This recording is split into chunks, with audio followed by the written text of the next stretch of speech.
Ratusan wisatawan domestik dan mancanegara yang sedang berlibur di kawasan wisata Kuta dan Legian, Badung, Bali, terpaksa harus dievakuasi dari hotel tempatnya menginap setelah terjebak banjir dengan ketinggian mencapai 1,5 meter. Teror cuaca buruk berupa curah hujan dengan intensitas tinggi dalam 3 hari terakhir menyebabkan sejumlah wilayah di Kota Denpasar dan Kabupaten Badung mengalami banjir termasuk kawasan wisata Kuta dan sekitarnya. Inilah proses evakuasi yang dilakukan tim SAR gabungan terhadap wisatawan mancanegara maupun domestik yang menginap di salah satu hotel di kawasan Legian, Kuta, Badung, Bali. Sejumlah perahu boat atau perahu fiber dikerahkan untuk mempercepat evakuasi wisatawan yang hendak keluar dari tempatnya menginap. Evakuasi terpaksa dilakukan lantaran akses jalan menuju hotel terputus total lantaran sudah terendam banjir setinggi melebihi pinggang orang dewasa. Para wisatawan mengaku ingin segera dievakuasi karena khawatir ketinggian air akan terus bertambah. Eric, wisatawan asal Australia, mengungkapkan bahwa cuaca buruk yang menimpa Bali dalam 3 hari terakhir menyebabkan banjir parah di lokasi tempatnya menginap. Setelah dievakuasi, Eric mengaku akan segera menuju bandara untuk kembali ke negaranya. Meski cukup kecewa lantaran hotel tempatnya menginap terendam oleh banjir, Eric mengaku sangat menikmati liburannya di Bali. The situation is very wet, very wet. I've never seen it this high before. So always been in this villa and never this high. So yeah, big rain, 3 days. Yeah. Yeah. Big rain. Yeah, big 3 days. rain. Yeah. Okay. But, okay. Okay.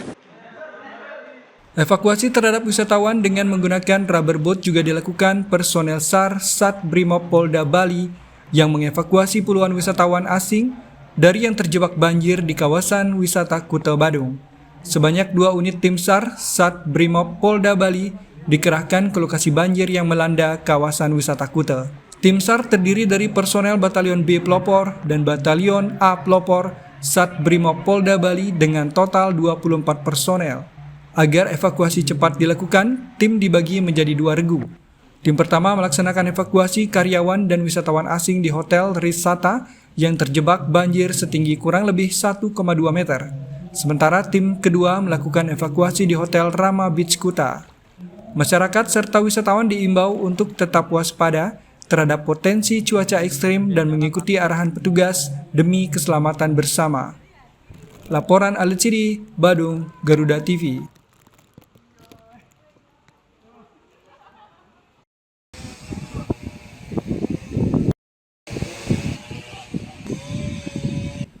Masalah sampah kini tak lagi hanya soal tumpukan. Kabupaten Badung, sampah justru mulai berubah menjadi kaya manfaat bagi desa-desa sekitar.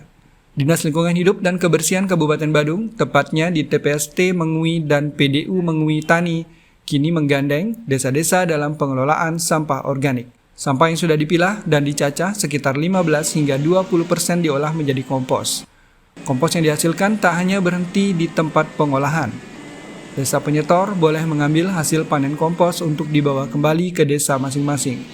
Di tingkat desa, kompos kemudian dikemas di TPS 3R, tempat pengelolaan sampah reduce, reuse, dan recycle. Kompos ini dibagikan kepada masyarakat pelanggan sebagai bentuk apresiasi sekaligus dapat dijual untuk menambah nilai ekonomi desa. Saat ini tercatat sudah 12 desa yang terintegrasi dalam sistem ini. Mereka rutin menyetorkan pilahan dan cacahan sampah organik, lalu mengambil kembali kompos hasil olahan. Produktivitas setiap desa pun beragam. Desa Cemagi menjadi salah satu yang paling aktif, hampir 2 truk sampah organik dikirim setiap hari. Sementara desa lainnya, ada yang 1 truk per hari, bahkan ada yang baru mengirim 1 truk dalam 3 hari. Perbedaan ini tergantung pada manajemen desa dan kemampuan menggerakkan masyarakat untuk memilah serta mencacah sampah di TPS 3R. Kapasitas pengelolaan saat ini mencapai 50 ton per hari, sementara total timbulan sampah di Badung mencapai sekitar 500 ton per hari. Program ini difokuskan untuk wilayah Mangupura sebagai pusat kota Badung dengan dukungan 12 desa dan 19 jalur pengangkutan DLHK. Kerjasama dengan desa-desa yang menyetor cacahan organik, kita anggap 20-15%-nya jadi kompos. Dia boleh ambil panen kompos ke sini, dibawa ke desa, di desa itu di TPS 3R dia kemas, kemudian dia bisa salurkan ke masyarakat yang menjadi pelanggannya dia sebagai bentuk penghargaan, apresiasi gitu. Tetapi kalau yang dijual juga ada, dia siapkan di sana, kemudian siapa mau beli ada juga. Ada berapa desa Pak yang sudah mengambil sini Pak kompos? Desa yang integrasi ke kita ada 12 sekarang, 12 desa yang menyetorkan pilahan dan cacahan organik, kemudian dia mengambil kompos. Rata-rata berapa Pak ke desa itu? Total seluruh berapa ton sampah gini? Ya, komposnya? Itu sangat variatif. Ada desa yang rajin sekali memilah dan mencacah pilahan organik, itu Cemagi. Cemagi itu hampir 2 truk tiap hari bisa dia kirim ke sini. Pemerintah berharap masyarakat segera membiasakan memilah sampah dari rumah, karena hanya dengan pemilahan, sampah bisa diolah secara optimal. Sampah organik yang terpilah dapat dicacah dan diolah menjadi kompos. Sementara sampah anorganik yang terpilah sudah bisa dijual, termasuk plastik multiplayer dan kantong kresek yang kini disalurkan ke pihak pengelola daur ulang. Dengan sistem ini, residu yang benar-benar harus dibuang ke TPA atau insenerator hanya tersisa sekitar 10 hingga 15%. Laporan Gede Agung, Badung, Garuda TV.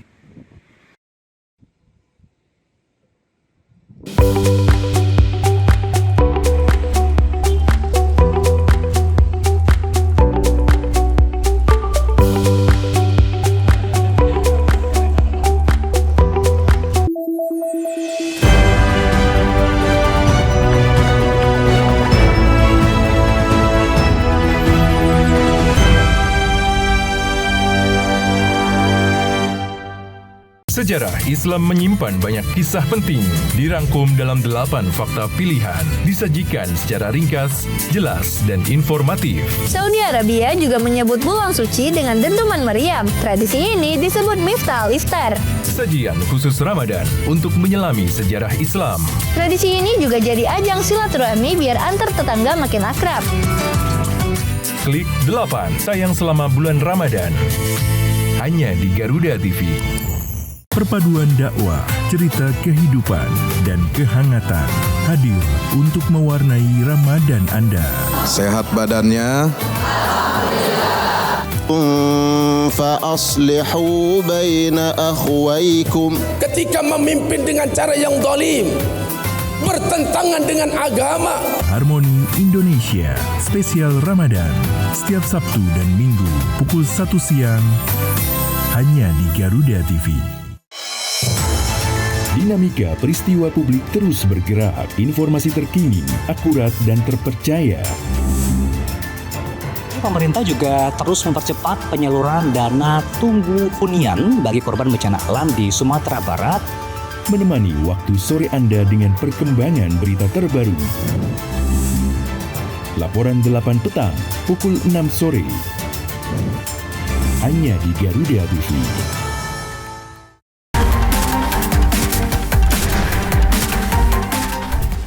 Mengungkap kasus kriminal terkini di seluruh penjuru tanah air. Ulasan tajam tanpa ampun bersama para aparat. Tak ada tempat untuk lengah. Informasi penting yang membuat Anda lebih waspada. Kriminal Plus 62. Hanya di Garuda TV.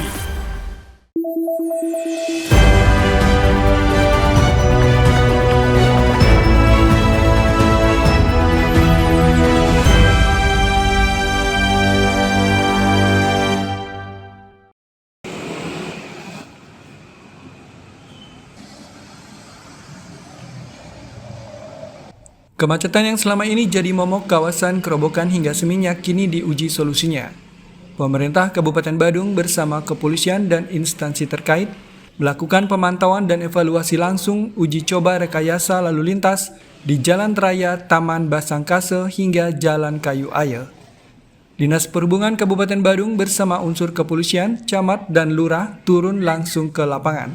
Pemantauan dilakukan di titik-titik krusial, mulai dari Jalan Raya Taman Basangkase hingga Jalan Kayu Aye Kerobokan Klot. Uji coba rekayasa lalu lintas ini telah berjalan lebih dari 2 bulan sebagai bagian dari pengembangan arus menuju kawasan Seminyak yang padat aktivitas pariwisata. Kepala Dinas Perhubungan Kadishub Kabupaten Badung, Ana Agung Ngurah Rayuda Dharma, menyampaikan uji coba ini menjadi dasar evaluasi sebelum ditetapkan secara definitif.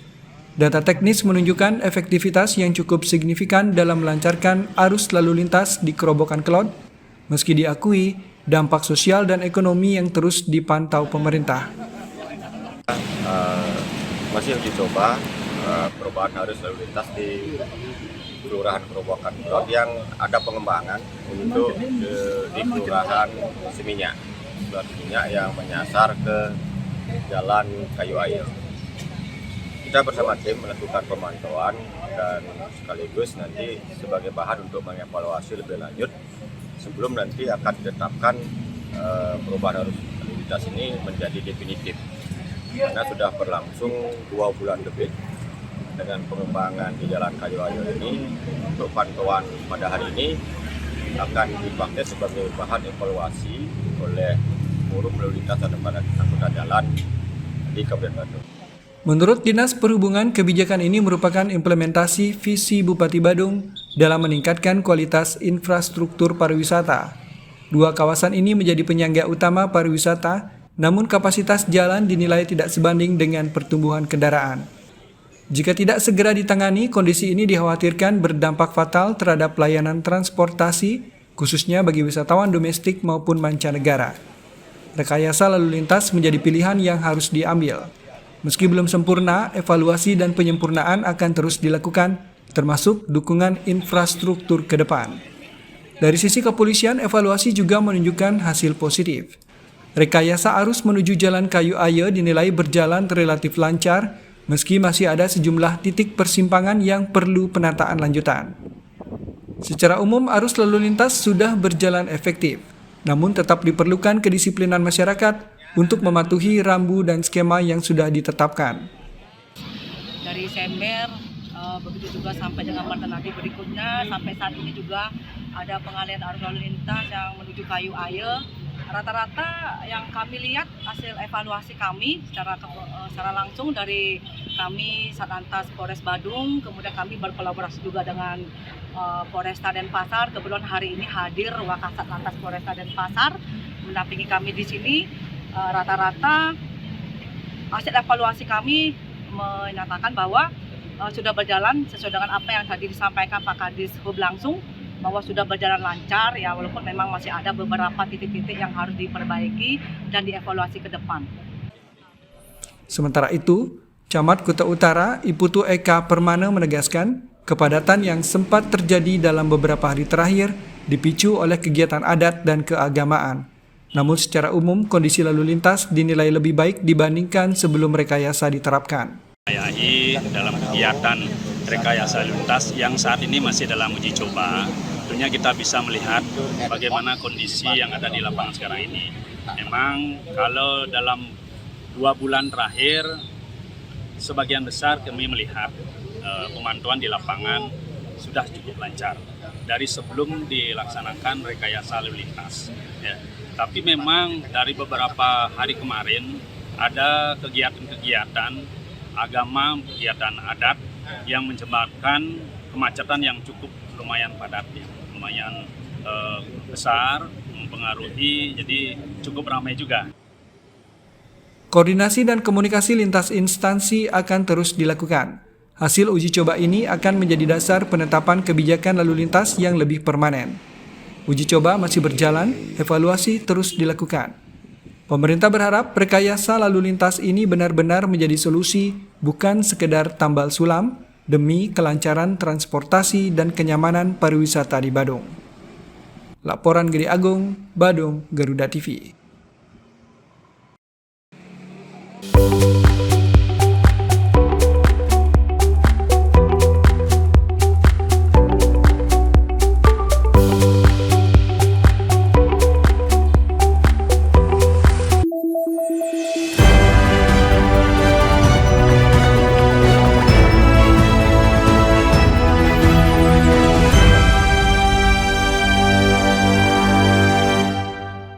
Tanggal tua bukan halangan untuk tetap makan enak.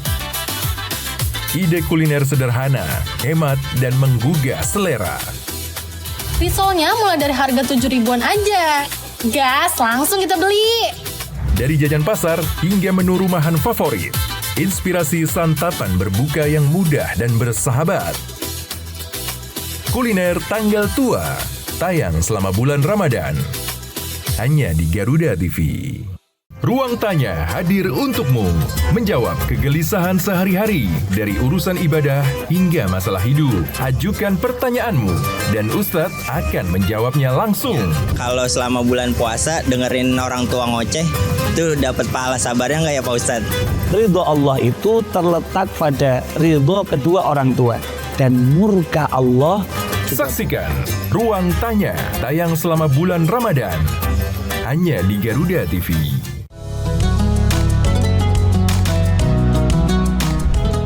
Melalui konsep dakwah santai dan edukatif, mengajak pemirsa memahami ajaran Islam melalui pendekatan ringan dan penuh kehangatan. Atau nanti dikabulkannya di akhirat, nggak dikabulkan di sini. Mengapa manusia tetap harus berdoa? Dari perspektif Islam untuk mempererat toleransi di Indonesia. Harmoni Indonesia. Hanya di Garuda TV.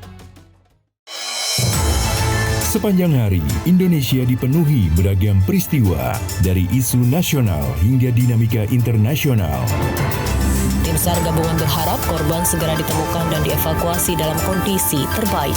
Kami hadirkan informasi terkini, akurat dan terpercaya dalam rangkuman berita malam hari Anda. Laporan 8 malam, setiap hari pukul 10 malam.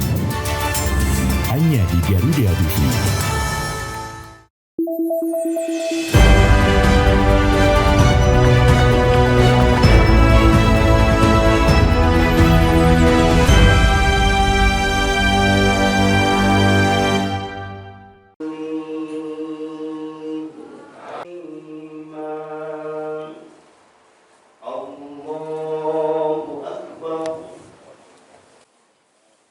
Pesan toleransi di mana bumi dipijak, di sana langit dijunjung sangat melekat dengan keberadaan Masjid Al-Hikmah di Kota Denpasar, Bali. Berbeda dengan masjid lainnya, masjid satu ini memiliki desain arsitektur yang unik dan menarik lantaran lekat dengan ornamen Bali. Hal tersebut seolah menyampaikan pentingnya akulturasi budaya serta toleransi antar umat beragama dalam menghargai perbedaan. Inilah Masjid Al-Hikmah di Jalan Soka, Banjar Kertalangu, Kota Denpasar, Bali yang mengusung konsep akulturasi budaya. Al-Hikmah menjadi satu-satunya masjid dengan ukiran khas Bali di berbagai sudut masjid. Bila dilihat dari bagian luar, sepintas orang akan sulit membedakan bangunan masjid ini dengan bangunan-bangunan berarsitektur Bali lainnya. Masjid yang berdiri di atas tanah seluas 800 meter persegi ini memiliki pagar dan gapura yang menonjolkan ukiran khas Bali seperti lazimnya bangunan pura. Dengan menggunakan bahan dari pasir hitam, sejumlah ukiran khas Bali memenuhi bagian gapura seperti bentuk naga banda dan rerambatan. Masuk ke bagian halaman masjid, terdapat pahatan nama masjid pada semacam prasasti yang memadukan tulisan Arab dan aksara Bali. Saat masuk ke bagian dalam masjid, akan terlihat interior yang didominasi ukiran kayu jati khas Bali, khususnya di bagian jendela dan pintu. Nuansa Bali kian terasa dengan keberadaan tiang kayu jati atau saka yang berdiri tegak mengelilingi ruang bagian dalam masjid. Daun jendela yang berbentuk kubah juga terbuat dari kayu yang dipenuhi ukiran khas Bali. Bahkan, daun pintu masuk ke ruangan utama pun terbuat dari ukiran kayu berornamen Bali. Beberapa tiang di ruang utama semakin terlihat indah dengan lapisan perak bermotif ukiran Bali. Ketua Takmir Masjid Al-Hikmah, Haji Muhammad Suwarno, menjelaskan para pendiri sengaja membangun masjid dengan mengedepankan arsitektur khas Bali. Ini merupakan bentuk penghormatan terhadap warisan budaya di Pulau Dewata sekaligus menghormati kearifan lokal. Masjid Al-Hikmah awalnya didirikan dengan bahan kayu oleh Haji Abdurrahman pada tahun 1978 silam. Pada tahun 1995, Sunarso selaku penerus Abdurrahman berinisiatif merenovasi masjid, lalu mengajak seniman Bali bernama Wayan Kasim agar memberi sentuhan arsitektur dan ornamen Bali pada bangunan Masjid Al-Hikmah. Ini awal tahun 1978 berdiri seperti biasa. Tahun 1995 mulai direhab oleh Bapak Sunarso dengan model seperti ini. Kenapa? Kami selalu berpijak dengan bahasa di mana bumi dipijak, di sana langit dijunjung. Dan inilah bentuk kami untuk menghormati kearifan lokal. Jadi kalau dilihat dari luar mungkin bapak-bapak tahunya ini pura, bukan masjid. Jadi artistik seperti ini memang itu bentuk cara sesepuh-sesepuh kami menghargai kearifan lokal. Di Bali terkenal dengan sebutan 1000 pura ya, atau 1000 atau 1.000.000 patung gitu ya, yang ornamennya seperti ini gitu ya. Kami menghargai kearifan lokal dibentuklah seperti ini. Selain sebagai tempat ibadah, Masjid Al-Hikmah juga berfungsi sebagai tempat belajar mengajar pendidikan anak usia dini, pengajian rutin, kajian-kajian dengan berbagai tema seperti tafsir hadis dan Al-Quran pun digelar di sini.